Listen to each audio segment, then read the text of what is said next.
Добро вечер, започнува уште едно издание на Урбаните вести. Останете со нас и погледнете што подготвивме за денеска.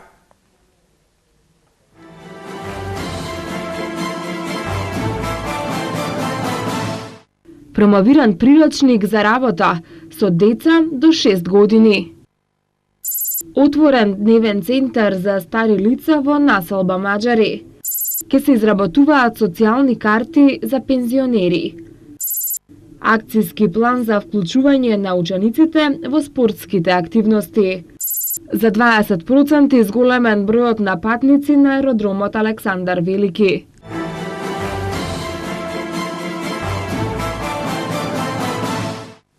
Пуштен во употреба дневниот центар за стари лица во објектот на поранешното кино во населбата Маџари во општина Газибаба.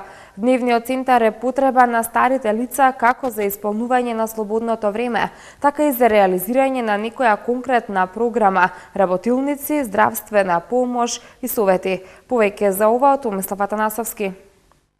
Денеска во објектот на поранешното кино Маџари во општина Газибаба беше пуштен во употреба дневниот центар за стари лица. Реконструкцијата на овој објект е дел од активната владина политика со која се нуди решение за проблемите на старите лица, преземајќи активности за подобрување на економската и социјалната положба на старите лица.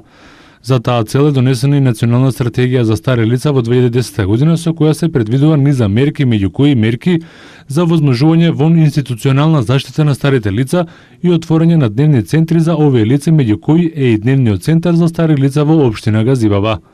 Истиот го пуштија во употреба градоначалникот на општина Газибаба Тони Трајковски, министерот за труд и социјална политика Диме Спасов и претседателот на Сдруженијето на пензионери на Македонија Драги Аргировски. Пред неколку месеци присуствувавме во овој објект кој што беше практично целосно руиниран и тогаш започнавме со негова реконструкција за денес веќе да го посетиме новоотворениот дневен центар за стари лица во општина Газибаба, кој што ќе нуди најразличен вид на услуги за квалитетно исполнето време на старите лица и пензионерите од оваа општина. Ќе има стручен кадар кој што ќе им дава исто така и здравствени услуги, а самиот дневен центар ќе вршат и домашни посети на старите лица во оваа општина со цел да им укажат помош, да им извршат здравствени прегледи и да им помогнат сето она што им е потребно да го остварат. Денеска заедно со министерот за труд и социјална политика господинот Диме Спасов направивме посета на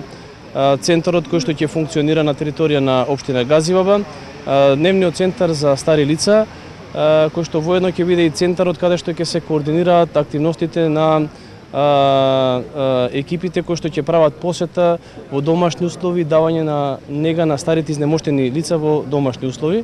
Сметам дека прво од аспект на локацијата, ова е идеална локација за општина Газибаба, затоа што е централното место во општината.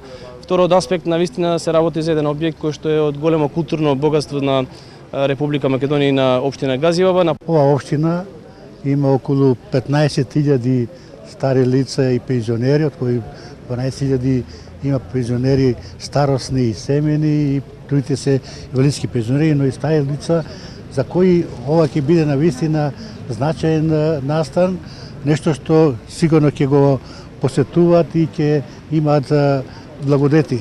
Благодетите се што е во суштината? Суштината е што ќе се води грижа за нивното достоинствено старење, за активно и здраво старење. Целта на овој дневен центар е да се развијат форми на социјална и здравствена заштита преку услуги што ќе бидат понудени како што се разговори и различни активности за социјализација, организирање разни креативни работилници, дискусии на теми што ги интересираат старите лица, музички активности, здравствени прегледи и совети, едукации на корисни и интересни теми и друго. Проектот се реализираше во заедничка соработка на општина Газибаба и Министерството за труд и социјална политика, при што општината го презема реконструирањето на објектот во кој беше старото кино во Маџари, а Министерството за труд и социјална политика го презема делот околу опремувањето на просторот. Вкупната финансиска конструкција за овој проект изнесува 4 милиони денари.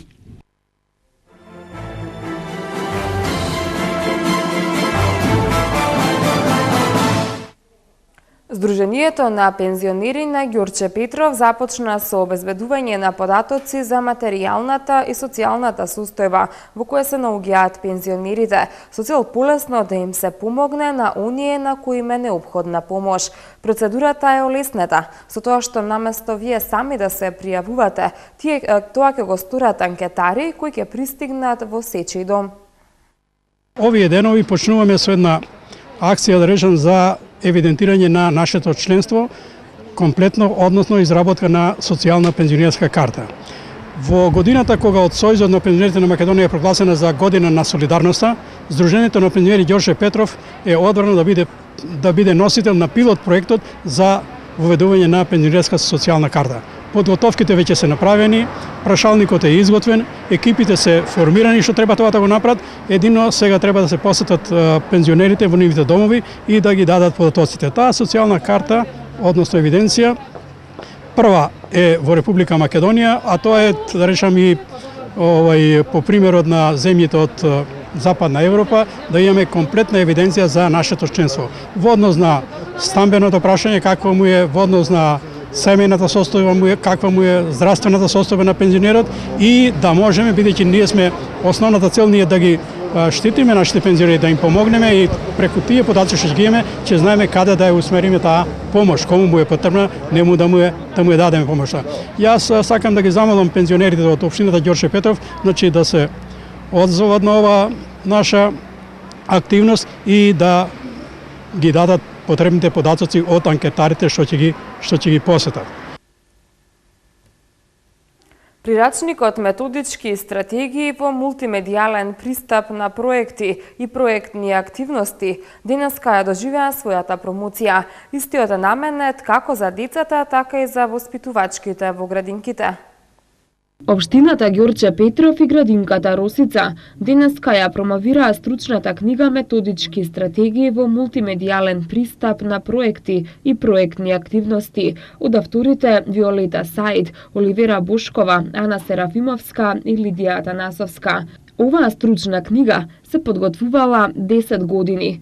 Магистар Виолета Саид објаснува дека книгата е приречник наменет за деца до 6 годишна возраст и ќе биде дел од наставните содржини во детските градинки.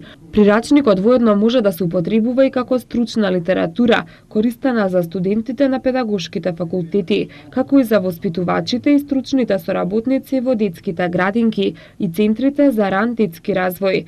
Оваа стручна книга е бесплатна и до неја ќе има пристап секој кој е заинтересиран. Во градинките има некое затишје на творештво, меѓутоа ние решивме тоа да го прекршиме и да направиме нешто ново што ќе биде интересно за сите, зашто многу се работи во градинките, а не се остава никаков печат. Ние затоа решивме да направиме еден приречник кој се вика Методички стратегии во мултимедијалниот пристап на проекти, проектни активности во градинката. Ова се 8 проекти кои се работени во текот на 10 години. Вклучени се децата, воспитувачите, родителите. Приречник за предучилишно воспитание од 2 до 6 години. Тука се ставени проекти што се работени со децата. Од повеќе аспекти се, меѓутоа секогаш било низ игра, да биде интересно, да биде забавно, а сепак поучно и нешто да се научи. Од ова би научиле како да реагираат во одредени ситуации, како да решаваат различни проблеми, како да прават различни креации. Значи, од сите аспекти детскиот развиток е опфатен со овие проекти. Директорката на градинката Росица истакна дека овој прирачник со сите своји содржини ќе значи напредок во наставно-воспитниот процес уште од најмала возраст. Идејата дојде спонтано, меѓутоа иницијатор беше нашата поранешна директорка Виолета Саид, која рече ајде се оно што го работевме да го обединиме и да го спакуваме во едно убаво издание за кое многумина рекоа дека изгледа како сликовница. Во него е вткаена душата на детската градинка Росица, заедно со децата, вработените и сите кои учествува во неговата реализација.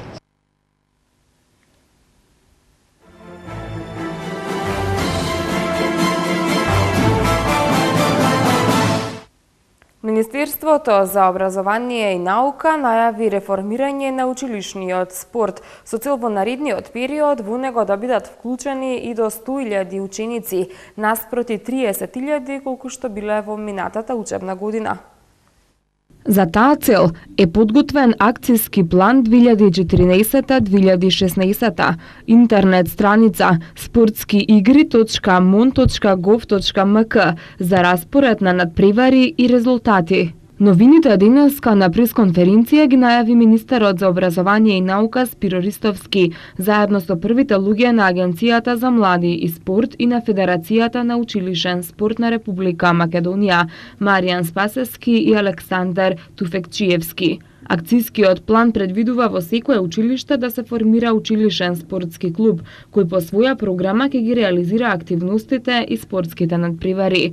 Во општините со повеќе од 5 училишта ќе се формираат општински сојузи за училишен спорт, задолжен за спроведувањето на надпреварите и спортските манифестации, согласно со календарот на надпревари и пропозициите на Федерацијата за училишен спорт. Предвидено е воведување нови програмски содржини за организирање спортување, односно масовен спорт, преку кој е можно вклучување на голем број ученици, како надпревари од атлетските крос-дисциплини, планинарски и велосипедски тури и слично. Освен новите содржини, ќе продолжи да се реализира редовниот систем на училишни надпревари од март до јуни, во домакинство на повеќе општини, рече министерот Ристовски.